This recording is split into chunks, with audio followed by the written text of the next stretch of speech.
అందరికీ నమస్కారం. నా పేరు Gautati Bhagyarekha, consultant gynaecologist, Vikas hospital, Guntur. ఈ రోజు మనం ప్రెగ్నెన్సీలో దూర ప్రయాణాలు చేయొచ్చా లేదా తెలుసుకుందాం. నా దగ్గరకు వచ్చే చాలా మంది ప్రెగ్నెంట్ లేడీస్ అడిగే కామన్ క్వశ్చన్ ఏంటి అంటే, మేడం నేను ప్రెగ్నెంట్ కదా, ప్రెగ్నెన్సీ ఇప్పుడే కన్ఫర్మ్ అయింది కదా, మా అమ్మ వాళ్ళ ఇంటికి వెళ్ళొచ్చా, మా ఊరు వెళ్ళొచ్చా అని అడుగుతూ ఉంటారు. యూజువల్లీ మేము ఏం చెప్తామంటే, మొదటి 3 నెలలు బిడ్డకి చాలా ఇంపార్టెంట్. ఎందుకు అంటే ఆ 3 నెలల్లోనే బేబీ అవయవాలన్నీ పెరుగుతూ ఉంటాయి.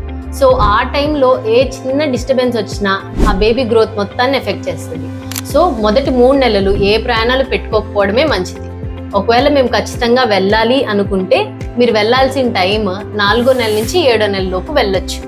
ఆ టైంలో కూడా ట్రైన్ ప్రయాణం అయితే చాలా బెటర్. అట్లా కాదు ఇంకా దూరం వెళ్ళాలి అనుకుంటే ఫ్లైట్ ప్రయాణం పెట్టుకోవచ్చు. కొన్ని ఎయిర్లైన్స్లో 33 వారాల తర్వాత ఫ్లైట్ ఎక్కనియరు.